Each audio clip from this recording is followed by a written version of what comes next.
Let's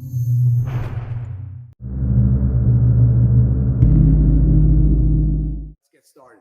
Okay, so a lot of the body mechanics I'm going to talk about don't just apply to Isshin-Ryu. They apply to a lot of empty hand arts, especially Okinawan karate. So I'm going to show some things in terms of Isshin-Ryu specifically. All right, and these are things I've discussed with Master Shimabuku. And let's talk about the Isshin-Ryu punch. Okay, obviously the punch is the main offensive techniques in almost every style of karate. You add up the amount of times we punch or use our hands in kata as opposed to the amount of times we use our legs. It's a wide difference. The hand techniques are far, okay? So, again, I'm going to do with the basic Isshin-Ryu punch from the hip so you can see. So, a lot of Isshin-Ryu people, especially in modern Isshin-Ryu, we see a few things. We see this idea of snapping the hand back. So it goes out and we physically pull it back, okay? Not correct. Another thing we see is this little thing at the end where we do this. Again, biomechanically, not correct. And I'll explain why in a second. The other thing we see, and Master Shimabuku talks about this one all the time, is this. These like short punches where everything's very short like this instead of extending the arm. And one of the last big events I was at with Master Shimabuku, we had this discussion. He said, why are Isshin-Ryu people punching like this? They should punch like this. Then the other thing he mentioned is like this one. And he said, who punches like that? That's literally what he said. Michael, who punches like that? And I said, Sensei, it's a misunderstanding of what the story is with the Isshin-Ryu punch. So the Isshin-Ryu punch in a nutshell comes from here, goes straight out. What's our focus point? Our focus point is basically a line across the chest here. Now, if you want to punch straight out, even with your shoulder, that's fine. If you want to punch center of your chest, that's fine, okay? If I'm here, but my solar plexus is here. So if I punch to the solar plexus, look what it does to the trajectory of the punch. It makes me punch down, okay? We don't want to punch down, we're here. Now, before everybody goes, wait a second, what if the guy's shorter than us and we have to punch down to his solar plexus to hit him? That's self-defense. Of course, then your punch goes down. In Seiyuchin, we punch down like this to the groin, we're punching down. So it depends on target. When we're practicing to try to get high level of ability, the idea is biomechanically to be in alignment as much as possible. So when we're punching down like this all the time, biomechanically, that's not the best position. The best position is here. Now, here we go, all right? For those of us that don't do Isshin-Ryu and do a twist punch. So when I do a twist punch, there's my turn. Now, I'm going to put my fingers on my elbow. So Isshin-Ryu, my elbow's pointed down. It has to be, right? When I go and switch to go to the twist punch, my elbow doesn't move and it stays pointing down, right? Which creates a lot more torque in the forearm. The mistake you see is when people do the twist punch is the elbow begins to creep out. And you see this all over the place. So the elbow creeping out is a problem. It's a leak point. Leaking meaning your own power will leak out of that bent elbow that's out to the side. When it's here, the other thing we want to do is, you'll see a lot of people in Isshin-Ryu. I've seen an Isshin-Ryu sensei on Okinawa do this, okay, where the elbow comes out and then it comes back in. And you'll see this with twist punches too, where they come from here and then like kind of bring the elbow back in. That is not proper body mechanics, okay? So the problem with that is, if the person moves in on you as your elbow is out, there's no power because your elbow's on one line and your fist is on another. So the elbow has to be behind the wrist, the fist. So when I punch, you can't see my elbow, all right? So in Isshin-Ryu, when I'm initially teaching people, I tell them to feel the arm touch the side of the body, okay? Feel that touch the side of the body. So it keeps the arm in tight and the elbow pointing down. In many of the classic texts, they talk about that the elbow should be pointed down. Again, someone's going to say to me, well, Calandra, What about Ouchi in Isshin-Ryu? Yeah, you don't keep your elbow pointed down on Ouchi. Ouchi is a what? It's a hook punch, okay? So when we're doing a straight punch, we want to be here. And again, combat is an outlier. And what I mean by that is we're trying to move as perfectly as possible, whether we're practicing our forms, whether we're working with a partner in the dojo. We want everything to be perfect. When we're working the bag, we want to make sure the elbow is behind, okay? So we want this alignment here. This is what we want. Now, for Isshin-Ryu specific, let's talk about a few things. Okay, the Isshin-Ryu fist. Okay, I hear all kinds of things about why we place the thumb on top, all right? There's one reason why we place the thumb on top. So we place the thumb on top to raise two ligaments here in the wrist, which make the wrist harder to buckle. That's the only reason we place the thumb on top. Now, a way you can try this, you make a regular fist, have someone grab you and try to bend your wrist this way. Then place the thumb on top, have them try to bend your wrist. You'll see the wrist is much stronger. This is a biomechanical fact, okay? Okay, but now, before I insult the Goju people or the Toon-Ryu people or Wichu or anybody, okay, is there anything wrong with the thumb over here when we make a fist? Absolutely not. I do some arts where it's here. I do one art where we do this fist, okay? Mariyoshi Kobudo, one of the side kata, we punch like this. There's many different fist configurations, all right? So in Isshin-Ryu, we place the thumb on top. Again, that's the reason, okay? The vertical fist. The vertical fist, Isshin-Ryu people love to say the vertical fist is superior to the twist punch. I don't think so. I think it's just another way to punch, all right? Now, here's what's good about the vertical fist punch. It's idiot-proof. What do I mean by that? Well, our elbow is down. When you punch vertical, your elbow is automatically down. So we don't have this action here where we're letting the elbow go out to the side because it's harder to keep the elbow here and do a twist punch. And we do this in Chen Tai Chi. So in Chen Tai Chi, I twist punch, okay? So again, all right? The other thing is Tatsuo created the vertical fist. Utter nonsense, okay? We have vertical fist in numerous Chinese martial arts, all right? Kion Shotoko sensei taught a vertical fist, all right? Other styles in Okinawa do vertical fist, okay? We're just one of many that do vertical fist. When we make the fist, curl in here, thumb placed here, all right? I hear things, oh, Calandra, you Isshin-Ryu guys, you put your thumb on top, you punch someone, you're going to hurt the thumb. Believe me, I've punched hundreds of people. I've never hit my thumb once, all right? Here, it makes no difference, okay? You don't want to put your thumb in there. You do that, then you're going to hurt your thumb. Here, if you're focusing on the first two knuckles, you're not going to hit your thumb, all right? So let's just keep that in mind, all right? So in terms of how to actually physically do the Isshin-Ryu punch to get it to a high level. When I mean high level, I mean that when you hit somebody, you do damage.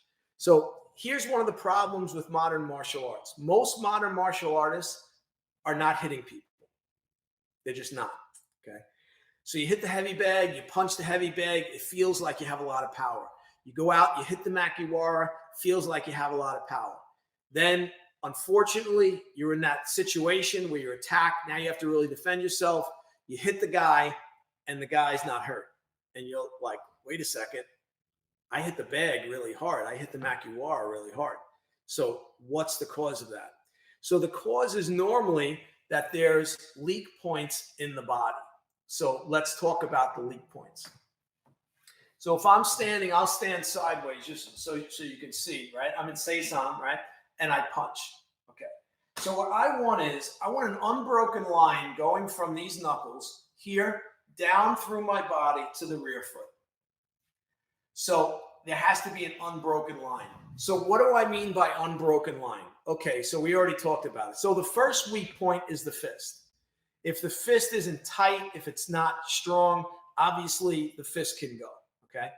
Next weak point is the wrist. That's why, again, Tatsuo, thumb on top to make the wrist stronger. But again, if you practice this a lot, your wrist should be pretty strong too. All right. Next leak point is the elbow. This is one of the major ones. So if your elbow's off a little bit, if it's like this, if it's in any kind of weird position, power is going to leak. So when you hit the guy, it's going to come out your elbow. The next major leak point is the shoulder. So you'll see a lot of this, right? You'll see people with their shoulder up. So the shoulder has to sink and push into the elbow. The elbow pushes into the wrist pushes into the hand. So when I'm here and I throw this punch, this is what I want it to look like, okay? And again, when all these things are in alignment, it becomes very powerful. The next leak point is the lower back. So if you're doing even a slight bend like this, where there's a break in your lower back, your power will shoot out from your lower back. So that means it feels like you're hitting that bag hard. It feels like you're hitting that makiwara hard, but there's a lot of power leaking back out your own body. If that power is leaking out your own body, it's not going into the opponent. So people say to me, well, Calandra, how do you know that you have power? Well, because I've hit a lot of people. Okay. And I'll be brutally honest with this group. One of the things that I realized early on, that if I struck someone with a punch in the face, at the minimum, I normally cut them. I mean, and at the maximum, the damage was more severe. So I tried not to hit people that much. If I could avoid it, I tried not to hit criminals. I tried to use joint locks, right? And not strike them, because I realized my strikes, they did damage. I had a criminal one time who was, he'd been arrested numerous times, and he decided he was going to try to hurt me. And when it was over and done, he said to me, "What'd you hit me with?" He said, "What did you hit me with?" He said, "You had to have something in your hand when you hit me." And I looked at him and I said, "I hit you with my fist. That's all I hit you with." And I said, "Next time I tell you you're under arrest, don't fight me. Just don't resist. Put your hands behind your back." So when you develop proper power, it's pretty scary, okay? And for my Isshin-Ryu friends that don't know, on Okinawa in the I think it was the early 60s, you had Eiko Kanishi, was Tatsuo Shimabuku's right-hand man. And you had Kinjo Kinsaku, who was Tatsuo Shimabuku's left-hand man. Kinjo Kinsaku killed somebody with one punch in a fight, okay? So hit the guy with a punch, killed him. This kind of stuff happens all the time, all right? But I'm just giving you an idea of the power. If you do it right, it can be frightening, all right? So let's continue with the alignment, all right? So alignment, shoulder down, everything's here, okay? So feet strong on the ground, back straight. So when I first went to Okinawa, Master Shimabuku said to me, "Hey, you're leaning over." I went back to my hotel room. I was like, "Yeah, I don't think I'm leaning over."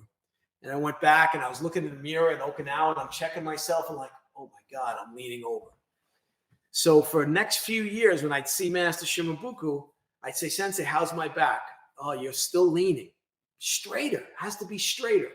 Then finally I asked him after about 3 or 4 years and he goes, "Oh, everything's good." I go, "What about my back?" He goes, "It's straight." And I said, "Really? My back's finally straight?" And he's like, "I know. I could not believe it either. But yes, your back's straight." So the back straight's very important. Now, here's some of the problems. The late Master Uezu, he came to the United States in the 70s, and he was really disgusted with the level of power in Isshin-Ryu. So what he started doing is he started doing these big wind-up actions, like these big things. And then he'd step and do another big punch, and these over-exaggerated motions. This is not Isshin-Ryu. This is not proper body mechanics. I understand what Uezu Sensei was trying to do, trying to get the Americans to punch harder, because even Tatsuo Sensei said when he came to Okinawa, when he came to the United States on one of his trips in the 60s, he said, "Where's the power? You guys, there's no power. You have to have power in the Isshin-Ryu punch." So one of the things that affects the power is this idea that we throw a snap punch. There is no snap punch in Isshin-Ryu. Let's talk about what I mean. Okay.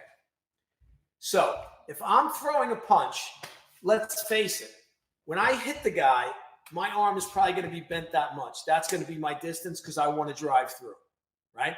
But when I'm practicing kata, there's no one in front of me, so my punch goes all the way out, right? Goes all the way out. All right. Does the arm retract? The answer is the elbow retracts, but you don't retract it. Okay, what do you mean by that, Mike? So I'm here. Again, I'll turn this way. So you've heard me on all the videos talk about the rod that goes through the body. All right. So that rod goes through the top of my head, comes through between my legs, and it is bolted to the floor and it's bolted to the ceiling for what I'm talking about now. So I cannot move like this. I cannot move like this. Okay. I can only rotate. So when I'm in my Seisan stance, right, I can only rotate. So there's also a rod here. So we don't want this, we don't want this, we want this. Notice my head doesn't move. Notice my knees don't go side to side. That's a no-no. The knees can only move up and down. Okay? So when I throw my Isshin-Ryu punch, if you watch the logo on my chest, you see the logo turns, and then as I retract the waist, the elbow comes back. So from the side, it looks like this. It goes out and comes back. Okay? So it's out, and then when the waist pulls back, the elbow is attached, so it comes with it, and I relax my arm. So when I'm punching someone, once I've hit them, my arm shouldn't be like super tense. I hit them, it should relax. Okay. The problem is if you're intentionally snapping the punch back, you're pulling your hand back. So watch what it looks like. This is what most Isshin-Ryu people do. They snap the hand back. I do this. So this goes out and comes back. You see how the whole body's connected. Your ability to turn the waist very fast is a direct correlation to how much power you can generate. So if you can turn that waist fast, then you're going to have much bigger power. All right. So when I do this punch, if I slow it down, my body turns, and then when it comes back, the elbow, my arm relaxes, and the elbow just comes back. So when I do it, it looks like, oh, Calandra is pulling his hand back, but he's not pulling his hand back. His arm's just relaxing and the elbow's coming in. So one of the rules is hand out, elbow in, okay? So when I throw the punch, here. So you see that connection. And again, it's a gearbox. There's a lot going on. I've had first generation students tell me, you get into a stance, you lock from the waist down, and you punch. And then they punch like this. Okay. Now, can you develop some power like that? Absolutely, you can develop power like that. Are you going to develop the kind of power that I'm talking about? No. No, you're not. So now, if you're a big, strong guy, okay, of course you're going to have more power. You have more mass, right? But I'm not a big guy. I'm 5'7", okay? So you think most of the criminals I dealt with, you think they were smaller than me or bigger than me? Yeah, most of them were bigger than me. So those are the keys in terms of the Isshin-Ryu punch, all right? So this idea that it's a snap punch, no. And I've heard from a few first-generation students that the first several months in Okinawa, Tatsuo would not let you retract the hand, okay? And if you watch Tatsuo, he's not like pulling his hand back. Well, Calandra, everybody else in Isshin-Ryu says it's a snap punch. Okay. Believe what you want, all right? Again, the headmaster thinks my punch is the way we're supposed to punch, okay? The headmaster also thinks the way a lot of Isshin-Ryu people are punching isn't very good, all right? So, think of it what you will, all right? So let's talk about why a snap punch makes no sense. Why retracting your hand doesn't make sense. So if I'm retracting my hand, I'm throwing a punch, my goal is to hit the guy and drive through his body and do damage. if as I'm hitting him, my thought is, oh, I have to snap my hand back, you're automatically going to slow down your punch. So as your punch is starting to drive in, you're going to start to slow it down because you know you have to pull it back. This is what most people do. Okay. So the way I illustrate this is if I'm driving my car and I'm rolling up on a stop sign, I don't wait till the front of my car is even with the stop sign and slam on the brakes. I know I have to stop the car at the stop sign. So I'm on the brake beforehand, slowing the car down. If you know you're pulling your punch back, you're going to start to slow it down. Okay? When you do this action, this is all natural body mechanics, right? So your body is pulling the hand back. I'm not doing that. I'm not pulling it back. It's this. Okay? So you see this action. So now let's talk about the waist. Any questions? If you have any questions, type them in there.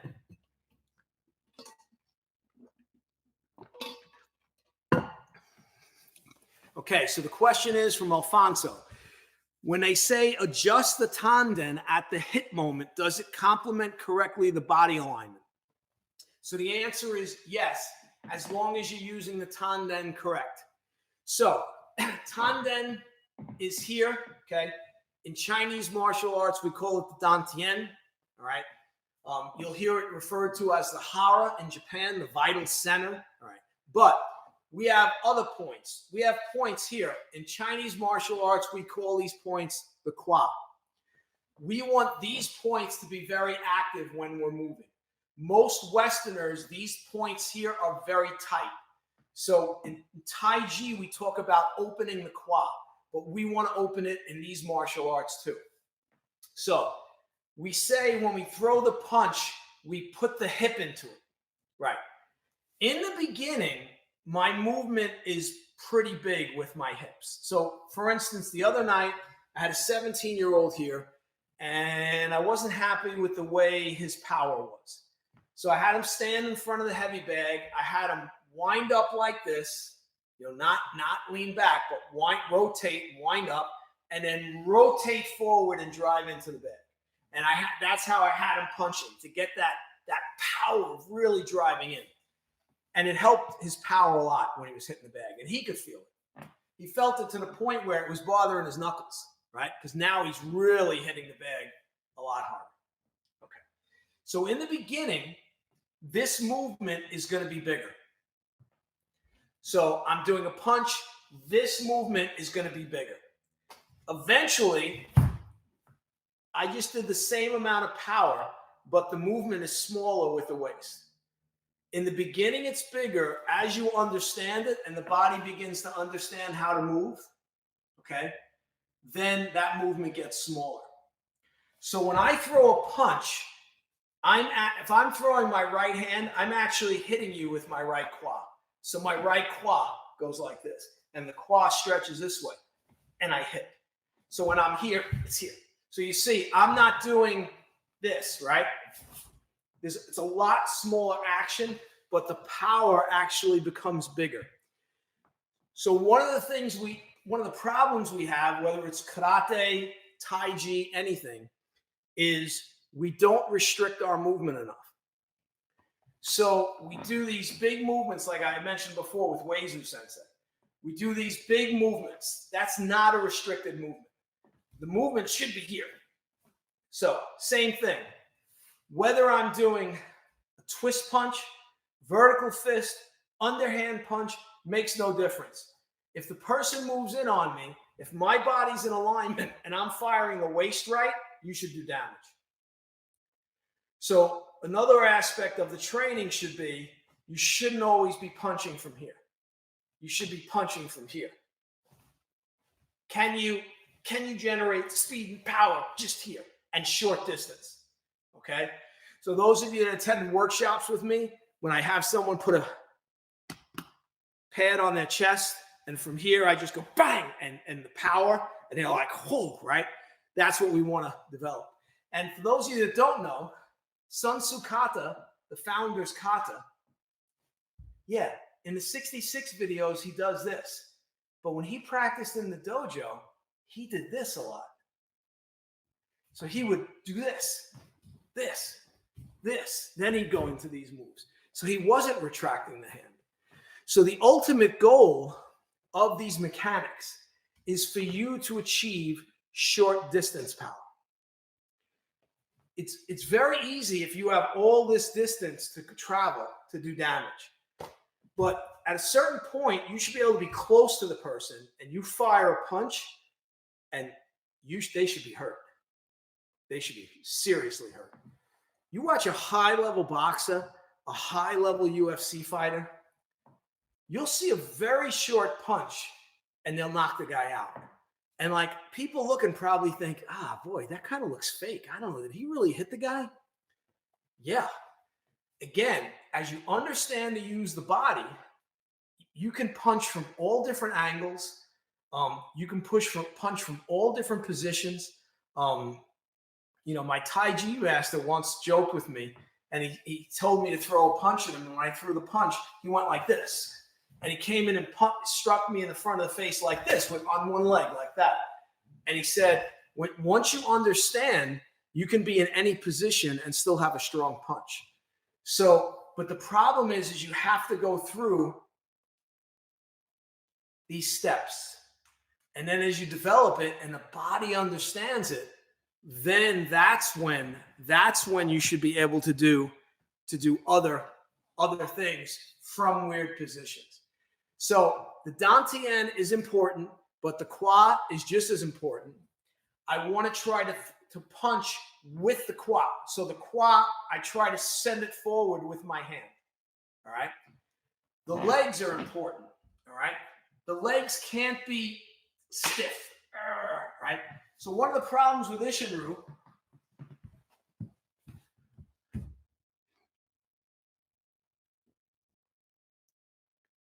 Okay, so Ryan's asking a very good question. I've heard other Isshin-Ryu instructors emphasize not putting the elbow out more than one fist length from the chest so that the opponent doesn't have a chance to grab your arm and counter. Okay, so I've said it on podcasts, so I'll say it again. I've been in about 500 fights, all right?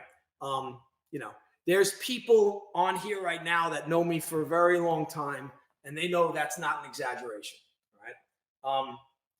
I've never had anybody grab my hand that I threw a punch at them. I've never had anybody attempt to grab my hand that I threw a punch at them. Now, was I maybe standing, maybe with my hands like this, where a guy tried to grab my wrists or do something? Yeah, why? Because if he thinks if he holds my hands, I can't do anything to him, right?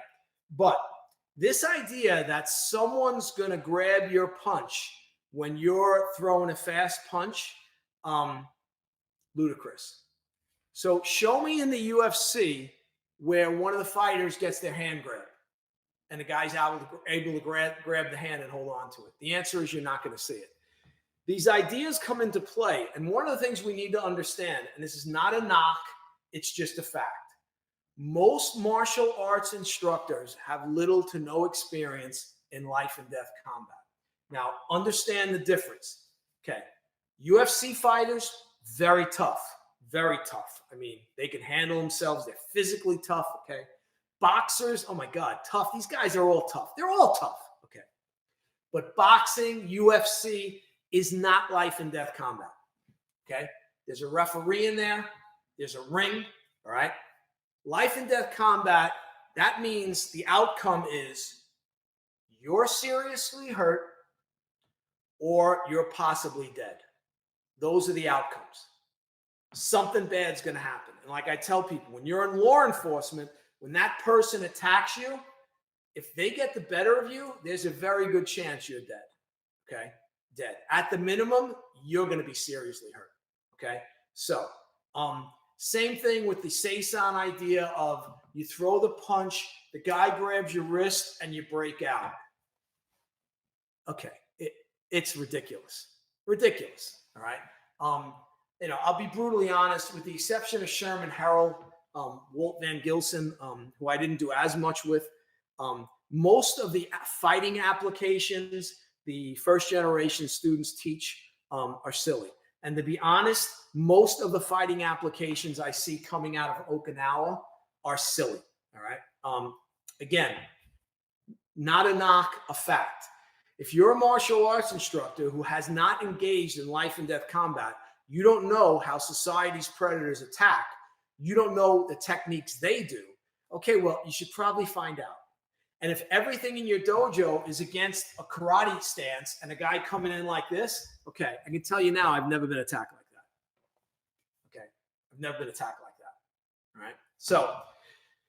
So I hope that answers your question, Ryan. I hope that answers your question, Alfonso, in terms of the tanden. All right.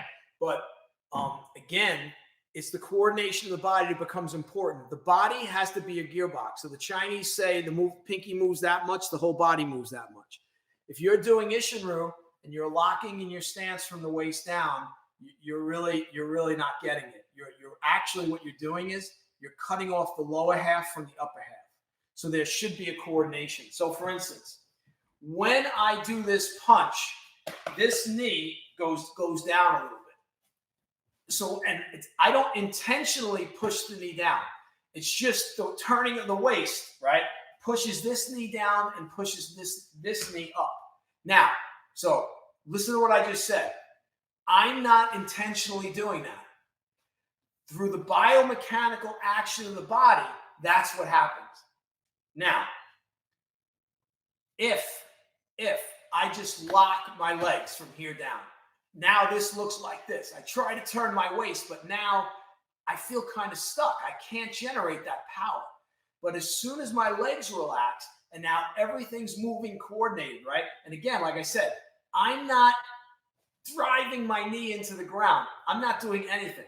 My legs are relaxed, right? Why are they relaxed? So I can move, all right? So when I'm here and I throw this punch, you see this action here. Right? You see it from the side, right? So you see the action with the legs. This is crazy important. This is very important in the hanshi. Okay? That's why if you watch me do the hanshi, you see my knees. See my knees are going up and down, right? But they never do this. Okay? So this is something a lot of people don't emphasize in modern Okinawan karate. All right? So many of these things I'm telling you, yeah, some I learned from various Isshin-Ryu sensei, including Master Shinobuku in Okinawa. And some of it is from my study of Chinese martial arts. All right.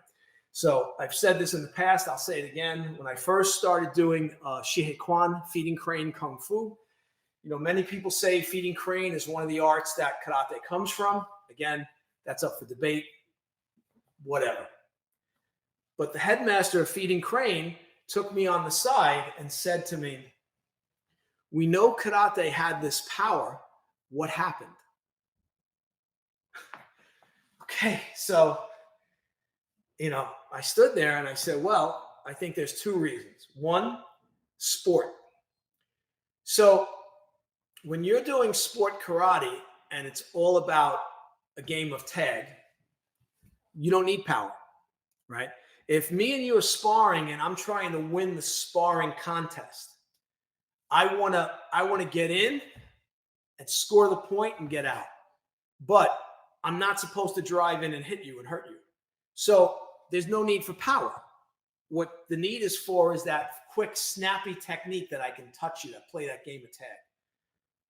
In real karate, in karate as a life protection art, which is the only karate I practice, the ability is the power should be frightening. It should be that if you hit someone, they're hurt, and they're hurt bad.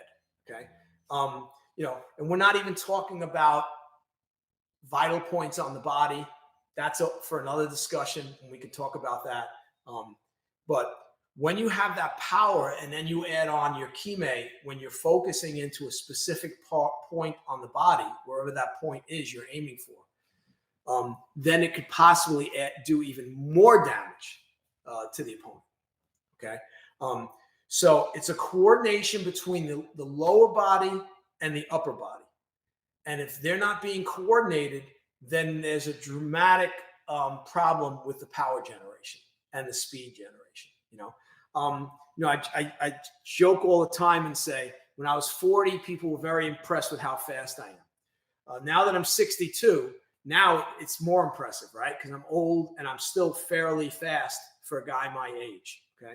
Now, a couple of factors come into play. I try to keep myself physically fit. That helps. That is a factor in also generating power with the waist. So if this part of your body is kind of weak, you're going to have a hard time really firing that waist, where that waist gets fired fast because you just don't have the muscle structure. The core isn't strong. So you can't do that action. All right. I firmly believe if we went back in time and we saw the originators of Okinawan karate, that they'd be doing more like this, not more like the modern. And again, when you go in the direction of sport, there's no need for that killing power, that power that is tremendous, that causes tremendous damage. All right.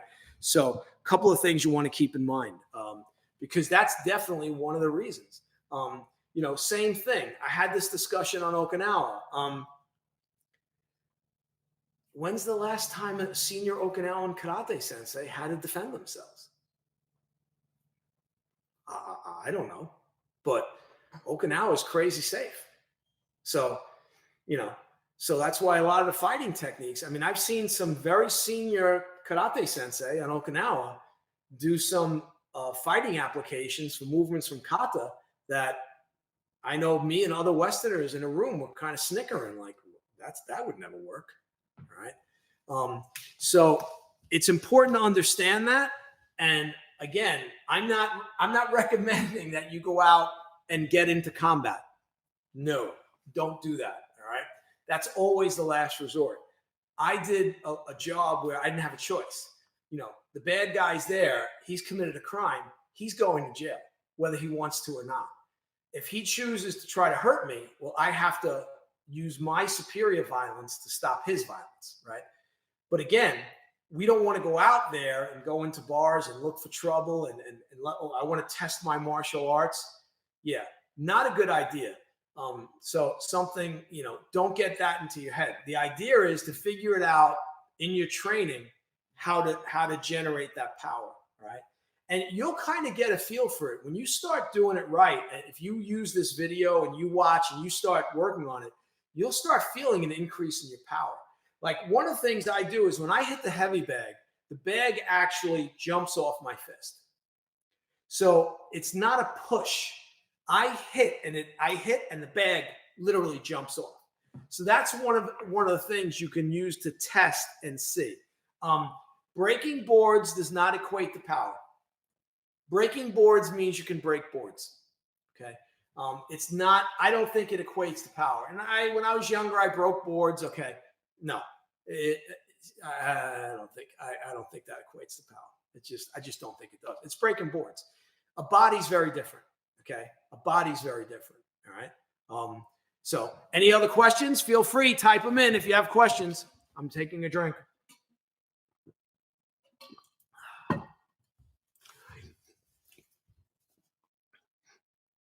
Okay, speed equals power. If you have a strong core, how do you train speed at the core quad area? All right, that's a very good question. So one of the things I tell people when they're working kata is when you practice solo forms, whether it be kata, if you have basics in your system, there's no one in front of you. It's the only time you can actually go full speed and power. Full speed and power. When I'm training with a student, I have to hold back. Okay. I can't go full speed and power. If I do, the student might get hurt. But it's the same thing. If I'm throwing a punch at the student and now he's countering, I'm basically letting him counter. We're not fighting. He's working a technique. So he could drive in a punch as hard as he wants and seriously hurt me. Okay. We don't want to do that. So when we work solo is when we work on maximum speed and power. So when we work that, this fast, it's almost like pulling the trigger on a gun. You pull the trigger, it's a big bang, right? That's what we want here. We want this to be this. And if you remember the old Karate Kid movie with the drum, this is exactly what we're doing here. Exactly what we're doing. But now the question is, when you generate this speed in the quad and the dantian area where we do this, can you, and you can hear even the timbre in my voice changes. So if I'm talking and I do this, you hear that there's an expulsion. That's kind of what's going on here. It's very, right? So at the point of contact, when we hit, the whole body should lock for a second. Like, but a second, that's when all the power is being focused into the opponent. And then you have to relax. So the ability to rotate the waist quickly is a direct result in the power you're generating. How do we achieve that? We work on doing it faster and faster. So one of the things I tell students here is, I said, okay, you got to work on your power in your kata. You got to put some more oomph on your kata. Well, how do I do that, sensei? You put more oomph in your kata. So what do I mean by that? Okay, if your punch looks like this, okay, I go, there's not a lot of power there. You got to start putting more into it. What do you mean, sensei? We'll throw the punch faster. Okay, now I'm throwing it faster. Okay, sensei. Okay, now get your waist involved. Okay, now throw it even faster. Now really, really get it going out there, the power, right? So one of the ways you do it is you have to practice with speed and power. Okay, so let's talk about practicing with speed and power. Karate guys practice with speed and power too much. Tai Chi people practice it with too little. All right. So karate guys need to slow down. So like I've showed you the biomechanically how to work your punch. Now you need to start in Seisan or the Isshin-Ryu basics, and you need to check yourself. And you need to fix it. Okay. And again, some of your instructors may say, oh no, Calandra is wrong. Okay. What I suggest you do is, if you don't want to do it around them, on your own, work on it. If you don't feel that your power is increased, do whatever you want. But I will tell you, everybody that I've taught body mechanics to in this or any other art, I tell them the same thing. Give it 3 months.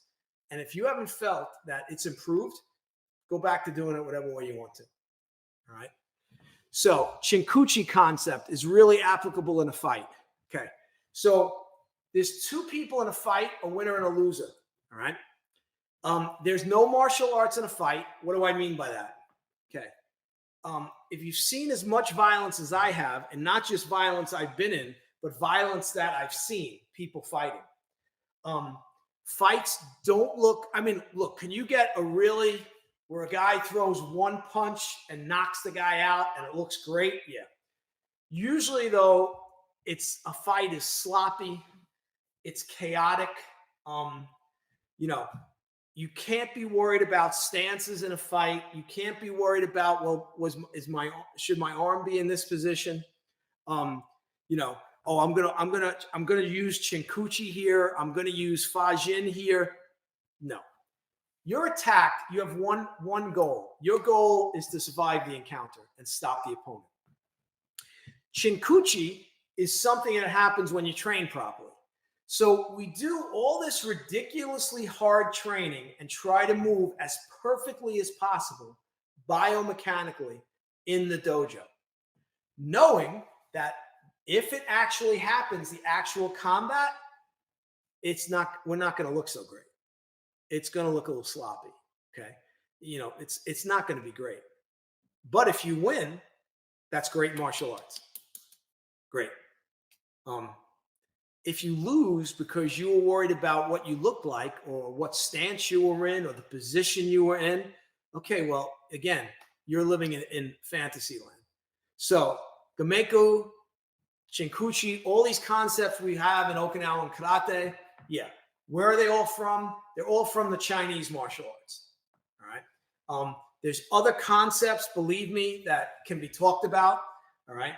Today I'm focusing on the Isshin-Ryu body mechanics. A few other things like when I kick in Isshin-Ryu, I do not kick to the ground. I kick solar plexus height. When I do front kicks, a lot of time I kick to the head height. Why do I do that? Because I'm 62 years old and I'm working on stretching my legs. When I first went to Okinawa, I saw Master Shimabuku, some of the students, doing head-high kicks in Seisan Kata. I was like, oh my God, you're not allowed to do head kicks in Seisan Kata. This is Isshin-Ryu. We only kick below the waist. So I go to Master Shimabuku and I say, Sensei, your students are kicking to the head. He looks at me like I'm an idiot and goes, of course. I said, Sensei, but aren't we supposed to kick below the waist? He goes, yes. In self-defense, you kick below the waist. In self-defense. But when we're training our legs for stretch, we can kick higher. And people say, oh, well, if you only train with high kicks, you're going to kick high. Okay, then you're an idiot. All right? If I'm in a fight and I want to kick you in the groin, I'm going to kick you in the groin. Okay? If I want to punch you in the face, I'm going to punch you in the face. I'm not going to go, oh, I'm going to kick him in the groin. And then because I practice head kicks, my foot's magically going up to the head. That is just ridiculous. But if you are practicing snapping your punch, you are going to snap your punch in combat. And the guy's going to stand there and look at you. You have to work on driving through something. You have to work on physically hitting things to know that you're driving through. Oh, here we got a good question from Amar. How are you, Amar? Some sensei and other styles talk about hikite being nothing to do with mechanics, just for pulling a limb, etc. Can it also be a good way to learn the rotation, e.g. for a beginner? My general answer is going to be no. Okay. So this will probably get me in trouble. I don't care. Hikite is an absolutely useless concept. What do I mean by that? Okay. So now the recent cool kids are saying, well, what hikite is you're grabbing and pulling the person into your punch, whatever that punch would be. But then we have the other guy saying, well, hikite increases your power because you pull back and you punch out. And there's a good argument for both of those things being an aspect of hikite. Okay. How many boxers use hikite? How many UFC fighters use hikite? I don't think any one of us here wants to get hit by Mike Tyson. When Mike Tyson throws a jab, right, does he do this? When Mike Tyson throws a cross, does he do this? No, because if he did that, his head would be open and the guy would counter and knock his head off, okay? Only in karate and in Chinese arts too, we get this idea that this hand pulling back increases our power. Yeah, it can, but I can tell you now, most of my fights didn't start off from a squared off position. I'm trying to talk the criminal into not resisting, and he just attacks. Okay. But there were times where the criminal squared off and went like this. So normally I didn't even pick my hands up. But if I, for whatever reason, had my hands up, if I was going to punch, I wasn't doing this. I was doing this. This hand stayed here. I'm doing this. If I'm hit with the lead hand, this hand's here. Why? Because I want that hand ready to go. In hikite, we pull the hand back. Again, this is, again, at a high level, you should be able to stand up on your tippy toes on one foot and punch someone and do damage if you understand how to utilize the body. Okay. Now, again, I'm using that as an extreme example. Okay. We're going to be here and we're going to be able to move. All right. But yeah, I find these fads within martial arts, right? Again, oh yeah, hikite, you're grabbing, you're pulling the guy in. Okay. I can tell you now, when you're squared off fighting a guy, you go to grab him. Do you think he's just going to stand there and let you do it? I can tell you now, I've grabbed lots of people here. Why? Because I'm looking to gain control to handcuff them, right?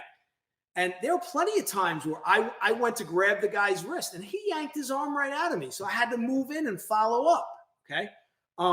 Again, so the idea that, oh, the hikite is you're grabbing, pulling into punch, okay? You know, if this was a technique that would work a lot, you'd see it being used in things like the UFC where they can grab. Obviously, boxing, they can't. They're wearing gloves.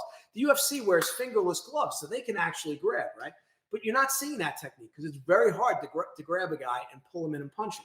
All right. And like I said, this will help increase your power, but you're dropping your hand. When we're talking about life and death combat, if you're looking to protect your head, you keep your hands up. You don't punch and do this, again, right? And again, it's in the kata. We have it in the kata if you look at it. So Tatsuo Sun Tzu kata is a prime example. Seisan, we do this, right? Okay. But Tatsuo and Sun Tzu, he does this. So he's here, right? So look, I can hit here, right? He's not saying to do this. Now, again, the basic version, of course we do this. Why do we do that? That's reference point karate for beginners. And when I mean beginners, I'm talking new people up until 4 or 5 years. If you train with me in my dojo, after you make Shodan, I say, okay, now I want you to practice Sun Tzu like this. You're just going to punch from here. And you could ask one of my black belts. They'll tell you, as soon as they start doing that, you think their punch feels strong or do you think it feels weak? It feels weak. Now they have to figure it out. Okay, how can I punch this short distance? How do I develop that power? And they start to figure it out. And part of it has to do with being relaxed. If you're too stiff, you cannot generate power. So you have to be relaxed and let it go. That's why I'm able to still maintain my speed. It's because I'm very relaxed. My body movement's relaxed. And I'm able to tighten it at that last instant when I drive that power in. Okay? So thanks for asking that, Amar, because I was going to bring it up, and of course I forgot. When you do these things, you have a tendency to forget and leave things out. Any other questions about any other body mechanics in Isshin-Ryu Karate or anything else? If you want to ask, feel free. Right? We've got a few minutes. I'm taking a drink.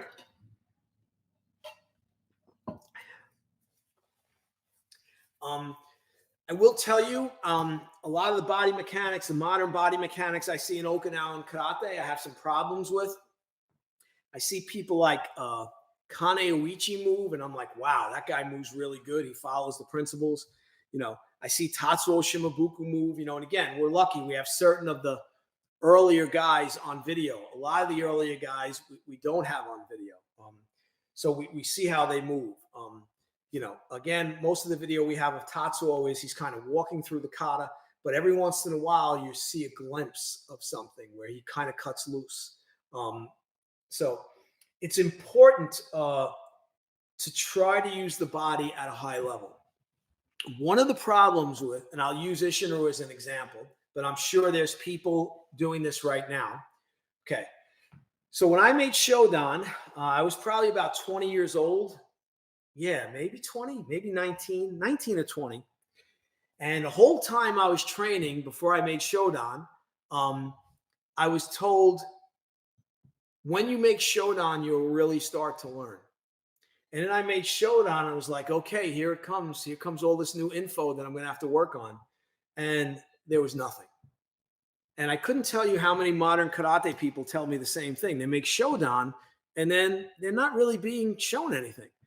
Well, in my dojo at Shodan, you start learning things at a very different level. Okay. All the kata is gone over from the beginning. Changes are made to the kata, not the moves, how you do the moves. And I recently started with one of my guys that just made Shodan, and one of his comments was afterwards, this is a lot more physical and it's more difficult. And I said, yeah, and that's the way it should be. You're not going to tell me, I'm almost doing this 50 years. I'm still learning things in Isshin-Ryu Karate. Don't think I'm not. I'm still learning things, okay? But you're not going to tell me that this is a lifetime study and then it's not that hard. No, it should be hard. Like, I should be able to show you things and you go, holy crap, sensei, that's hard. And I go, yeah, work on it until it's not hard. So all these biomechanical things I'm showing you are hard. Do it until it's not hard, and then you'll understand what I'm talking about. So we got two things. When in Sanchin stance, do you place a lot of focus on tightening your inner thighs to guard your groin from a kick? So here's what I'll tell you, Ryan. At a recent New York thing, it came up, How many times has someone tried to kick me in a fight? I remember one time for sure, and it might have been twice. Then I asked the other police officers that, are still training in New York. I said, hey, how many times a guy go to kick you? And the one guy went, I don't remember any times. And the other guy went, never. People in general, a lot of them are not going to try to kick you. Now, if they have some training, but most people don't have training. Most criminals, they have techniques, but most are not going to kick. I mean, I'm just telling you, they're just not. Why? Because they're on one leg. People don't like that feeling. Even us. Go through all your kata, and you can do this in any style. Go through the karate kata, add up the amount of empty hand techniques and the amount of kicking techniques. And you're going to see it's like 10 to 1. It might even be 20 to 1. The masters are giving you the answer. Motobu says it. He's in his book, he mentions, hey, if you're going to kick a guy, you better make sure it's going to be there because you're on one leg. So you're not going to kick much in combat. Motobu says it. And I'll tell you too, in all the life and death situations I was in, much more empty hand techniques than kicking techniques. Much more. Okay. So in terms of tightening up in my Sanshin stance, I don't tighten up like most of the Isshin-Ryu people do, where they come out and they flex their muscles and they tense all their muscles. That's not what you should be doing in Sanshin. But that could be another class if you guys want, where I go over Sanshin in detail and explain things. Let me hear. I have another one here. Okay, I have often heard from various karate instructors about the concept of gripping the ground with your feet. Okay, so you can grip the floor with the toes if you want. But again, let's stop a second. You got a guy in front of you who's intent on doing you harm. You think you're going to be gripping the floor with your toes? No, you should be light on your feet. One of the biggest problems in modern martial arts is how slow people's footwork is. No, you've got to be fast on your feet that you can move in and go after the guy. You can move back, you can move to the side. Like, your feet have to be fast. If you're like in a stance, you're gripping the floor with your toes, never going to happen in a fight. But like when I do Sanshin kata, yeah, I grip the floor with my toes. But I grip it lightly. Then at the end, when I come out and I focus, I grip the floor hard. And we do have an aspect of that also in Shen style Tai Chi Chuan. But that's training. In fighting, no, your feet have to be ready to go, move in a second. You're fighting multiple opponents. You can't be rooted to the ground. You got to be able to move. You root for that second to drive the power. That's why I say at a higher level, you can be on one leg and punch and knock a guy out. You have to be able to move and hit. So you're not always going to be rooted to the ground to generate power. That's just the reality of actual combat. Okay? All right? So, any other questions? Okay, we got about a little over a minute left. I appreciate everybody coming on. Please, if you like this, let me know in the comments. If you have suggestions for future classes, let me know. I think this is probably a good time for a lot of people. I mean, I try to, maybe one time I'll do it a little early. I know for like some of the guys, it's a little later. I know in Europe, it's a little later. I think probably, I'm not sure what time it is in Chile, but, and again, if you like it, spread the word, let other people know. I'm trying to come up with things that the paid members get an additional benefit, So, oh, hold on. Okay. So, Yannick Schultz, who's one of our very good he's younger than me. He's not so young anymore. Researchers. I've interviewed him a couple of times on the channel. I highly recommend you go watch those. He has a lot of good info. He's coming out with some more stuff. He asked me to compare the two Shishino-kun kata in Mariyoshi Kobudo. So maybe the next class, that's something I'll do. I'll compare the Isshin-Ryu Shishino-kun and the Mariyoshi Shishino-kun. So for some of our guys in Isshin-Ryu that maybe don't know that kata, that kata, when I came up, was always referred to as shishi no kun no dai in Isshin-Ryu. Dai meaning big. But normally when there's a dai form, there's a show form, a small. That's my timer. There's a show form, a smaller form, okay? In Isshin-Ryu, we only have the big form. So, I think the Mariyoshi Shishi no Kun comes from the same root, but it's different. So maybe that's the show version because it's a lot shorter. The Isshin-Ryu one is very complex and very, very difficult. But that's definitely something that we could do in the next one, compare those two kata. So that also would give you an idea of Mariyoshi Kobudo versus Isshin-Ryu Kobudo. All right. So, all right, guys. I appreciate everybody coming on. The questions were great. I hope you enjoyed it. Let me know if you enjoyed it. If there's things you didn't like about it, let me know that too. You're not hurting my feelings.